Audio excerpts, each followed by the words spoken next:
በስመ አብ ወወልድ ወመንፈስ ቅዱስ አሐዱ አምላክ አሜን።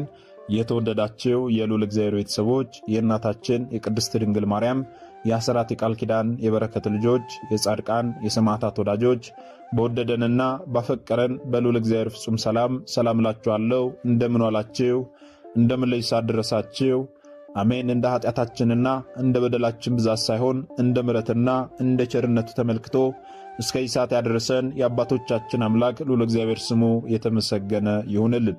እርሱን ጠርተን እርሷን የማንተዋት ንጽሕተ ንጹሐን ቅድስተ ቅዱሳን ቅድስት እናታችን ድንግል ማርያም ዘላለማዊ ስሟ የተመሰገነ ይሁንልን። እንግዲህ እንደ እግዚአብሔር አምላካችን መልካምና በጎ ፍቃድ ዛሬ የምንማማረው ህዳር 11 ቀን የእናታችን የቅድስት ሐናን ዓመታዊ ክብረ በዓል በታላቅ ድምቀት እናከብራለን። ይህንን ክብረ በዓል ስለምንድን ነው የምናከብረው? እናታችን ቅድስት ሐና ማን ናት የሚለውን እንደ እግዚአብሔር አምላካችን መልካምና በጎ ፍቃድ ዛሬ አጠር አድርገን እንማማራለን። እንግዲህ የሚያስተምረን እግዚአብሔር ነው፣ የሚመክረን እግዚአብሔር ነው፣ የሚገስጸን እግዚአብሔር ነው። እርሱ በመካከላችን ተገኝቶ የጎደለውን አሟልቶ የተጣመመውን አቃንቶ በአፈ መላእክት አርሞ ያስተምረን ይመክረን ይገስጸን ዘንድ የእርሱ መልካምና በጎ ፍቃዱ ይሁንልን። የእናታችን የንጽሕተ ንጹሐን የቅድስተ ቅዱሳን የቅድስት እናታችን የድንግል ማርያም ምልጃ ተረዳይነቷ በረከቷ ሁሉ በሁላችን ላይ ይደርብን። እንግዲህ ወደ ዛሬ ትምህርታችን ስንገባ ታዲያ ህዳር 11 ቀን የእናታችን የቅድስት ሐናን ዓመታዊ ክብረ በዓል በታላቅ ድምቀት እናከብራለን ብለናል። ይህንን ክብረ በዓል ስለምንድን ነው የምናከብረው ስንል በዛሬው ዕለት ህዳር 11 ቀን ለእግዚአብሔር ወልድ የሥጋ አያቱ የሆነች አምላክን ለወለደች ለእመቤታችን ለቅድስት ድንግል ማርያም እናቷ የሆነች የተመሰገነች እናታችን ቅድስት ሐና የዕረፍቷ መታሰቢያ ነው፣ ወይም ደግሞ ያረፈችበት ዕለት ነው። ታዲያ ያረፈችበትን ዕለት ነው የምናከብረው ብለን ብቻ ማለፍ ሳይሆን እናታችን ቅድስት ሐና ማናት፣ የስሟ ትርጓሜስ ምን ማለትን የሚለውን ልናውቅ ያስፈልጋልና ይህንን ከብዙ በጥቂቱ አጠር አድርገን እንማማራለን። እንግዲህ ከስሟ ትርጓሜ ጀምሮ አንስተን ስንመለከት ሐና ማለት ምን ማለት ነው ስንል ሐና ማለት በዕብራይስጥኛው የእግዚአብሔር ስጦታ እንደማለት ነው። ሐና፣ ዮሐና፣ ሐናንያ የሚሉ የዕብራይስጥ ስሞች ትርጉማቸው ተወራራሽ ነው።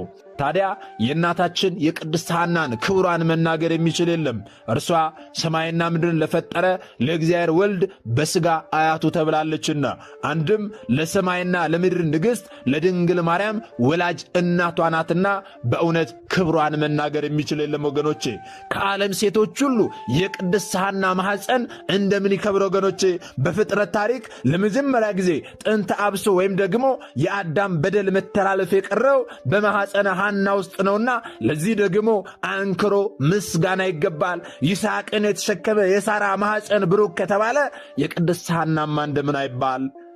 ከፍጥረታት ሁሉ እግዚአብሔር አምላክ ድንግል ማርያምን እንደመረጠ ሁሉ ቅድስት ሐናንም ደግሞ ለአያትነት መርጧታል። እናታችን ቅድስት ሐና ትውልዷ ወይም ደግሞ ነገዷ ከላይ ከቅዱስ አብርሃም ከታች ደግሞ ከነገደ ካህናት ነው። ይህስ እንደምንድን ነው ቢሉ አብርሃም ይስሐቅን፣ ይስሐቅ ያዕቆብን፣ ያዕቆብ ደግሞ ሌዊንና 11 ወንድሞችን ይወልዳል። ሌዊ ቀዓትን፣ ቀዓት ደግሞ እንበረምን፣ እንበረም ደግሞ አሮን ካህኑን ይወልዳል። ቅዱስ አሮን አልዓዛርን፣ አልዓዛር ደግሞ ፊንሐስን እያለ ትውልዱ እስከ ቴክታና ጴጥርቃ ድረስ ይወርዳል ማለት ነው። ታዲያ ቴክታና ጴጥርቃ እጅግ ባለ ሀብቶች ነበሩ። ይቀራቸው የማይባሉ ሀብታሞች ነበሩ። ነገር ግን ልጅ አልነበራቸውም። ይቀራቸው የማይባሉ ሀብታም ሆነው ሳለ ፈሪሃ እግዚአብሔር በውስጣቸው ያለ ሕግጋቱን ጠብቀው የሚጓዙ ሳሉ ነገር ግን ልጅ አልነበራቸውም። ልጅ ስጠን እያሉ ይማጸኑ ነበረ። ቴክታና ጴጥርቃ ማለት ነው። ታዲያ ቴክታና ጴጥርቃ ልጅ በማጣት ኖረው የእንቦሳዎችና የፀሐይና የጨረቃ ምስጢርን ተመልክተው ታላቅ ራእይን ተመልክተው ልጅን አገኙ፣ ወለዱ። ስሟንን ደግሞ ሄሜን ብለው ሰየሙላት። ሄሜንም ደግሞ አድጋ ላካለ መጠን ደርሳ አግብታ ዴርዴንን ወለደች። ዴርዴም ደግሞ ቶናህን ወለደች። ቶናህም ደግሞ ሲካርን ወለደች። ሲካርም ደግሞ ሄርሜላን ወለደች። ሄርሜላም ደግሞ ከክርስቶስ ልደት 90 ዓመታት በፊት ከካህናት ወገን የሆነ ደግ ሰውን አግብታ በሥርዓተ ኦሪት ትኖር ነበረ። ታዲያ እግዚአብሔር አምላክ ለዚች ደግ ሴት የተባረኩ 3 ሴት ልጆችን ሰጣት። ልብ በሉ ወገኖቼ፣ ማጣትና ሄርሜላ ሄርሜላ ደጋግ ክርስቲያኖች ነበሩ። እግዚአብሔር አምላክን የሚያከብሩ እንደ ሕጉና እንደ ሥርዓቱ የሚኖሩ ናቸው። ለነዚህ ደጋግ ለሆኑ ለሄርሜላና ለማጣት እግዚአብሔር አምላክ 3 ሴት ልጆችን ሰጣቸው። የመጀመሪያዋን ማርያም ብላ ሰየመቻት። ማርያም ስንል ታዲያ እመቤታችን ቅድስት ድንግል ማርያምን አይደለም ወገኖቼ። ይህችኛዋ ማርያም የትኛዋ ናት ስንል የሄርሜላና የማጣት ልጅ ማርያም ማለት ነው የመጀመሪያዋ። ይህቺ ማርያም ታዲያ የአረጋዊ ዮሴፍ ሚስትና የቅድስት ሰሎሜ እናት ናት። ይህቺ ማርያም የመጀመሪያ ልጃቸው ማለት ነው። ሁለተኛዋን ደግሞ ሶፊያ ብለው ጠሯት። ማጣትና ሄርሜላ ሁለተኛ ልጃቸውን ሶፊያ ብለው ጠሯት። እርሷም ታዲያ ቅድስት ኤልሳቤጥን የወለደቻት ናት ማለት ነው። ቅድስት ኤልሳቤጥ ደግሞ የመጥምቀ መለኮት የቅዱስ ዮሐንስ እናት ናት ማለት ነው። ልብ በሉ። ሶስተኛ ልጃቸውን ደግሞ ሐና ብለው ሰየሟት ማለት ነው። ይህችውም ታዲያ የፈጣሪ የሥጋ አያቱ የድንግል ማርያምም እናቷ ትሆን ዘንድ የተመረጠችውና ስም አጠራሯ የከበረው ዛሬ ክብረ በዓሏን የምናክብርላት ቅድስት እናት ናት ማለት ነው ሐና። ልብ በሉ ወገኖቼ፣ ማጣትና ሄርሜላ 3 ልጆችን ወልደዋል ብለናል። የመጀመሪያዋ ማርያም ናት፣ ሁለተኛዋ ሶፊያ ናት፣ ሶስተኛዋ ሐና ናት። ማርያም የማን ሚስት ናት ካልን የአረጋዊ ዮሴፍ ሚስት ናት። እናታችን ቅድስት ሰሎሜን የወለደች ናት። እናታችን ቅድስት ሰሎሜ የትኛዋ ናት ስንል እመቤታችን ቅድስት ድንግል ማርያም በተሰደደች ጊዜ በስደቷ ወራት አብራ የነበረችው ማለት ናት። ያቺ ሰሎሜ ለእናታችን ለቅድስት ድንግል ማርያም ምኗ ናት ስንል የአክስቷ ልጅ ነች ማለት ነው። ልብ በሉ ወገኖቼ። ሁለተኛዋ ደግሞ ሶፊያ ናት ብለናል። ሶፊያ ደግሞ ቅድስት ኤልሳቤጥን የወለደቻት ናት። የቅድስት ኤልሳቤጥ እናት ናት ሶፊያ። እናታችን ቅድስት ኤልሳቤጥ ደግሞ መጥምቀ መለኮት ቅዱስ ዮሐንስን የወለደችልን ነች። ስለዚህ ለእመቤታችን ለቅድስት ድንግል ማርያም እናታችን ቅድስት ኤልሳቤጥ የአክስቷ ልጅ ናት ማለት ነው። ሶስተኛዋ ልጅ ደግሞ ሐና ናት ብለናል። ሐና ደግሞ ማናት ስንል እመቤታችን ቅድስት ድንግል ማርያምን የወለደቻት ናት። እንዲሁም ደግሞ ለፈጣሪ የሥጋ አያቱ ናት። ይህንን ልብ ብለን ልናውቅ ያስፈልጋል። ታዲያ ዛሬ ክብር በዓሉን ስለምንድን ነው የምናከብረው? እናታችን ቅድስት ሐና ምን ያደረገችበት ነው የሚለውን ታሪኩን ስንመለከት፣ መጽሐፈ ስንክሳርን ስንመለከት እንዲህ የሚል የሚደንቅ አረፍተ ነገር ተመዝግቦ እናገኛለን። ምን የሚል ካልን የዚችን ቅድስት ገድሏንና ትሩፋቷን እንዳንዘረዝር አላወቅነውም የሚል ተጽፎ እናገኛለን መጽሐፈ ስንክሳራችን ላይ ማለት ነው። የሚገርመው አበው አባቶቻችን እንዲህ ያሉት ክብሯን መግለጽ አልጠግበለው ነው እንጂ ተስኗቸው ማወቅ ተስኗቸው ሳያውቁ ቀርቶ አይደለም ወገኖቼ። ክብሯን መግለጽ አልጠግብለው ነው የእናታችን የቅድስት ሐናን ክብር መናገር ማለት ነው። ስለዚህ እኛም በመጠናችን የብፅዕት ሐናን ሕይወት ባጭሩ አጠር አድርገን መመልከት ያስፈልጋልና እናታችን ቅድስት ሐና ማናት ስንል ወላጆቿ ማጣትና ሄርሜላ ይባላሉ። ማጣትና ሄርሜላ ታዲያ ከካህናት ወገን በመሆናቸው ልጆቻቸውን በጥንቃቄ በሥርዓተ ኦሪትን ያሳደጓቸው። እናታችን ቅድስት ሐናም ታዲያ ለአቅመ ሔዋን ስትደርስ በሕጉና በሥርዓቱ አሳድገዋት በፈቃደ እግዚአብሔር ትውልዱ ከነገደ ይሁዳ የሚሆን አንድ ደግ ሰው አጩላት። ይህ ሰው ታዲያ ስሙ ኢያቄም ይባላል። ታዲያ ይህ አባታችን ቅዱስ ኢያቄም አንዳንዴ ስሙ ሳዶቅ ወይም ደግሞ ዮናኪር እየተባለ ይጠራል። ቅዱስ ኢያቄም ማን ነው ስንል ክፉ ከአንደበቱ የማይወጣ ምጽዋትን የሚወድ አምላክ እስራኤልን በንጹሕ ልቡ የሚያመልክ ሰው ነበረ። ታዲያ እናታችን ቅድስት ሐናን ካገባ በኋላ ከተጋቡ በኋላ እንደ ኦሪቱ ሥርዓት ሁለቱ ቅዱሳን ኢያቄምና ሐና ከተጋቡ በኋላ ቶሎ ልጅን መውለድ አልቻሉም ነበረ። ይህ ደግሞ የዘመኑ ወይም ደግሞ የወቅቱ ከባድ ፈተና ነበረ። ለምን ካልን በዘመድ የከበሩ በጠባያቸው የተመሰገኑ መልካምንም የሚሰሩ ሰዎች ሆነው ሳለ ልጅ ስለሌላቸው ብቻ ኃጥአነ በረከት እየተባሉ ከቤተ እግዚአብሔር ይገፉ ነበረ። በአደባባይ ይነቀፉ ነበረ። ልጅ በማጣታቸው ምክንያት ብቻ ይነቀፉ ነበረ። የእግዚአብሔር ጸጋ የእግዚአብሔር በረከት የራቃቸው እየተባሉ ይነቀፉ ነበረ። ምክንያቱም በብሉይ ኪዳን ልጅ አለመውለድ እንደ ኃጢአተኛ ያስቆጥር ስለነበረ። ደግነቱ የወቅቱ ሊቀ ካህናት ቅዱስ ዘካርያስ የመጥምቀ መለኮት የቅዱስ ዮሐንስ አባት የሆነው ቅዱስ ዘካርያስ እንደነርሱ በዘመኑ ልጅ ያጣ በመሆኑ አብረው ይጽናኑ ነበረ፣ አብረው ያዝኑ ነበረ። ታዲያ የሆነ ሆኖ እነዚህ ብሩካን ሰዎች አምላከ እስራኤልን ከመለመንና ከማመስገን በቀር ምንም የሞላላቸውና የሌላቸው ባይሆኑም እንኳን ድሃን ሳያጎርሱ አይውሉም አያድሩም ነበረ። እናታችን ቅድስት ሐናንም ጎረቤቶቿ ይስቁባት፣ ይሳለቁባት፣ ይነቅፏት ነበረ። እናታችን ቅድስት ሐናን ይህቺ ቢወልዷት እንጂ የማትወልድ እያሉ ጎረቤቶቿ ይሳለቁባት ነበረ። እንዲህ እያሉ ሲነቅፏት ሲሳለቁባት ግን እናታችን ቅድስት ሐና ከማልቀስ በቀር ሌላ ምንም አይነት ምላሽን አትመልስላቸውም ነበረ። እየነቀፏት እየሰደቧት እንኳን ሰምታ ዝም ነው የምትለው። ከማልቀስ በቀር መልስ አልነበራትም። ወደ እግዚአብሔር ከማልቀስ ከማንባት ውጪ ምን ነው ጌታ ሆይ ይህን ነቀፌታ መቼ ነው ከኔ የምታርቀው እያለች ትማጸን ታለቅስ ነበረ። ወገኖቼ እድሜያቸው አርጅቶም ቢሆን እንኳን ዘመናቸው ገፍቶም ቢሆን እንኳን እግዚአብሔር አምላክን ልጅ ስጠን ብለው ከመማፀን ወደ ኋላ አላሉም ነበረ። ወገኖቼ ሌላ አማራጭ ፍለጋም አልሄዱም ነበረ።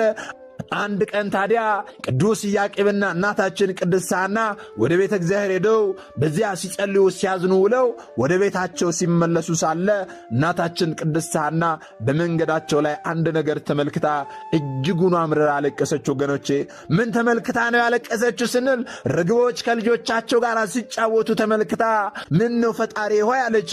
የእንስሳትን ማኅፀን የምትከፍት እጽዋትንም ከባህሪያቸው እንዲያፈሩ የምታደርግ እውነት እኔን ሐናን ድንጋይ አድርገህ ፈጥረኸኛልን ስትል እናታችን ቅድስት ሐና አምርራ አለቀሰች። ወገኖቼ እጅጉን አምርራ አለቀሰች። ቅዱስ ኢያቄም ታዲያ በዚህ ጊዜ ወደ ተራራ ወጥቶ ለ40 ቀናት አለቀሰ፣ ወደ ፈጣሪው አነባ። ቅዱሳን ኢያቄምና ሐና ወደ እግዚአብሔር አለቀሱ፣ አነቡ። ታዲያ ይህ ሲሆን ግን ሁለቱም አርጅተው ዕድሜያቸው ሄዱ ነበረ። ታዲያ እጅጉኑ በማልቀሳቸው በማንባታቸው እግዚአብሔር አምላክ ጸሎታቸውን፣ ልመናቸውን፣ ለቅሷቸውን፣ እንባቸውን ሁሉ የተቀበላቸው እግዚአብሔር አምላክ በስተርጅና ዕድሜያቸው ሐምሌ 30 ቀን አንድ ራእይ እንዲመለከቱ አደረገ። ሁለቱም ራእይ ተመልክተው አደሩ። ምን አይነት ራእይ ተመለከቱ ስንል ነጭ ርግብ 7ቱን ሰማያት ሰንጥቃ በማኅፀነ ሐና ስታድር አዩ፣ ተመለከቱ። ይህንን ሲመለከቱ እጅጉን ደስ አላቸው። ከዚያም በኋላ ሐምሌ 30 ቀን ይህንን ራእይ ከተመለከትን ይህንን ነገር ካገኘን አሁኑኑ በምንጣፍ እንገናኝ አልተባባሉም። የእግዚአብሔር ፍቃድ ቢሆን ብለው አዎ ደስ ብላቸው ለ7 ቀን ፍቃድ እግዚአብሔርን ሊጠይቁ ሁለቱም ሱባኤ ያዙ። ወገኖቼ ሱባኤ ከያዙ በኋላ ለ7 ቀን ሱባኤ ከያዙ በኋላ እናታችን ቅድስት ሐና እመቤታችን ቅድስት ድንግል ማርያምን ነሐሴ 7 ቀን ጸነሰቻት። በእውነት ክብር ለአምላካችን ይሁን። ለዘመናት ሲጠይቁ የነበረው ጥያቄያቸው ተመለሰላቸው። ለዘመናት ሲያለቅሱ የነበረው እንባቸው ታበሰላቸው። ዛሬም በዘመናችን ወገኖቼ ልጅ በማጣት የምትሰቃዩ ብዙ ሰዎች ልትኖሩ ትችላላችሁ። ከቅዱሳን ኢያቄምና ሐና ተማሩ። ምንም እንኳን እግዚአብሔር አምላክ ለጊዜው ልጅ ባይሰጠን እርሱ ዓላማና ምክንያት አለው። ስለዚህ ዛሬ ልጅ ባይሰጠኝ ነገ ይሰጠኛል ባሉ። እግዚአብሔር አምላክ ሲሰጥ ዕድሜ አይገድበውም። እግዚአብሔር አምላክ ሲሰጥ መድኃኒት አይከለክለውም። ዛሬ እግዚአብሔር አምላክ ልጅ ትወልዳላችሁ ብሎ ከፈቀደ ማንም አይከለክለውምና እግዚአብሔር አምላክን ብቻ ተማጸኑ። በስተርጅና ዕድሜያቸውም ታዲያ የተባረከች ንጽሕተ ንጹሐን ቅድስተ ቅዱሳን ድንግል ማርያምን ነሐሴ 7 ቀን ጸነሰቻት። ወገኖቼ ይህም ታዲያ ለእነርሱም ለወገኖቻቸውም ታላቅ ደስታ ሆነ። እናታችን ቅድስት ሐና ግን ፈጣሪዋን ታከብረው ዘንድ በጎነትንና ንጽሕናን አበዛች። ጸንሳም ሳለ ታዲያ ዕውራንን አበራች፣ ደዌያንን ፈወሰች።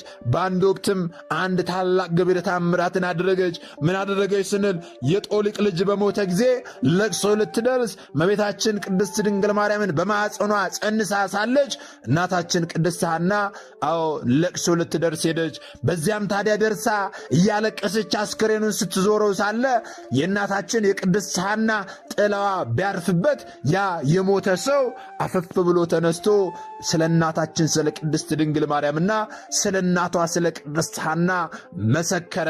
ምን ብሎ መሰከረ ስንል ድንግል ማርያምን የፀሐይ ጽድቅ እናቱ ብሎ እናታችን ቅድስት ድንግል ማርያም ገና በእናቷ ማኅፀን ሳለች ያ ከሞት የተነሳው የጦሊቅ ልጅ መሰከረ። ወገኖቼ ሐናንም ደግሞ ሰማይና ሰማይና ምድርን ለፈጠረ አያቱ በማለት ለእግዚአብሔር ወልድ አያት መሆኗን ለአያትነት መመረጧን ከሞት የተነሳው ሰው መሰከረ። ወገኖቼ ታዲያ ይህንን ገቢረ ተአምራት የተመለከቱ አይሁዳውያን እናታችን ቅድስት ሐናን ሊገድሉ ብዙ ጊዜ ሞክረዋል። ግን መልአከ ሰላም ቅዱስ ገብርኤል አልፈቀደላቸውም እና ያንን ማድረግ አልቻሉም። እናታችን ቅድስት ሐና ግንቦት 1 ቀን የሰማይና የምድር ንግሥት የሆነችውን እመቤታችን ቅድስት ድንግል ማርያምን ሊባኖስ ተራራ ላይ ወልዳ ሽሙጥን ከሁላችንም ላይ አራቀችልን። ስሟን ማርያም የአምላክ ስጦታ ብለው ሰይመው ለ3 ዓመታት እመቤታችን ቅድስት ድንግል ማርያምን አሳደጓት። የሚገርመው በ3 ዓመታት ውስጥ ቅድስት ሐና ድንግል ማርያምን ከክንዷ አውርዳት አታውቅም ነበረ። አንድ ጊዜም ታዲያ መላእክት ወስደውባት ፍጹም አልቅሳለች፣ ኋላ ግን መልሰውላታል። ሌላኛው የሚደንቀው እግዚአብሔር የዓለም ውዱን ስጦታ እመብርሃንን ሰጣቸው። ለዛውም ዕድሜ ዘመናቸውን ሁሉ ልጅ ስጠን ብለው ሲማጸኑ ከነበረ በኋላ ውድ የሆነውን ስጦታ እመብርሃንን ሰጣቸው ለቅዱሳን ኢያቄምና ሐና። እነርሱም ታዲያ ይህችን ውድ ስጦታቸውን ሳይሰስቱ መልሰው ለፈጣሪ ሰጧት። ለእግዚአብሔር ቤት አገልጋይ እንድትሆን ሰጧት። ወገኖቼ ቅድስት ሐና ድንግል ወደ ቤተ መቅደስ ከገባች በኋላ የእናትነት ፍቅሯ እያሳሰባት እያስጨነቃት ለ5 ዓመታት እየተመላለሰች ትጎበኛት፣ እየተመላለሰች ትስማት ነበረ። ታዲያ እመቤታችን ቅድስት ድንግል ማርያም 8 ዓመት በሞላት ጊዜ ግን የእግዚአብሔር ጥሪ ወደ እናታችን ወደ ቅድስት ሐና ደረሰ። ከክርስቶስ ልደት 8 ዓመታት አስቀድማ እናታችን ብፅዕት ሐና በዛሬው ዕለት ኅዳር 11 ቀን ከዚህ ዓለም አርፋለች ማለት ነው።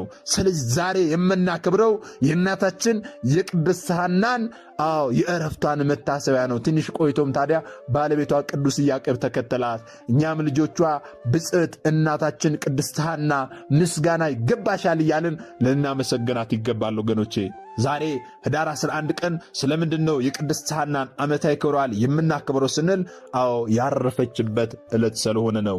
ይህንን ታዲያ የሰማን የተማርን ሰዎች ላልሰሙ ላልተማሩት ወንድሞቻችን ልናስተምር ያስፈልጋል። ምክንያቱም ይህ መንፈሳዊ ግዴታችን ነው። እኛ የተማርነውን አስተምረን ቢሆን እኛ ያወቅነውን አሳወቀን ቢሆን ኖሮ ማንም አትወልድና ስመ ክርስትና ሰጥታ ማኅተብ በአንገቱ ላይ ካሰረችበት ከቅድስት ቤተ ክርስቲያን ወጥቶ ወደ ሌሎች ሃይማኖት ተቋማት ባልሄደ ባልገባ ነበረ። ነገር ግን እኛ የተማርነውን ስለማናስተምር ያወቅነውን ስለማናሳውቅ ብዙቶቻችንና ወንድሞቻችን እየሳቱ ነው ያሉትና የሳቱትንም ለመለስ ያሉትንም ለማጽናት አሁን ላይ የተማርነውን ወደፊትም የምንማረውን የቤተ ክርስቲያናችን አስተምሮ ልናስተምር ያስፈልጋል ማለት ነው። ይህን እንድናደርግ ደግሞ እርሱ አምላካችን መድኃኒታችን ኢየሱስ ክርስቶስ ሁላችንንም ይርዳን። ምናልባት ደግሞ ዛሬ ገና ወደዚህ መንፈሳዊ ቻናል የመጣችሁ ሰዎች ካላችሁ ከዚህ በፊት የተማማርነውም ከዚህ በኋላ የምንማማረውም መንፈሳዊ አስተምሮች ወደ እናንተ እንዲደርሱ ከፈለጋችሁ ሰብስክራይብ አድርጋችሁ የደወል ምልክቱን መጫን ይኖርባችኋል። ምክንያቱም ይህ ቴክኖሎጂ ያመጣው ስርዓት ነው፣ እኔ ያልኩት አይደለም። ይህንን ካደረጋችሁ ዕለት ዕለት ከዚህ የሚለቀቁ አስተምሮች ወደ እናንተ ይደርሳሉ።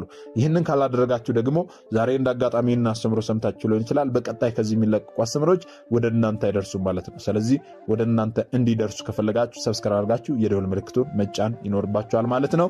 እንግዲህ መርሃ ግብራችንን ከመጨረሳችን አስቀድሞ አንድ መልእክት ወደ እናንተ አስተላልፋለሁ። ይህ መልእክት ምንድነው ካላችሁኝ ዘንዳ እንደሚታወቀው በዚህ መንፈሳዊ ቻናል ላይ በዓመት 3 ታላላቅ የበረከት ስራዎች ይሰራሉ።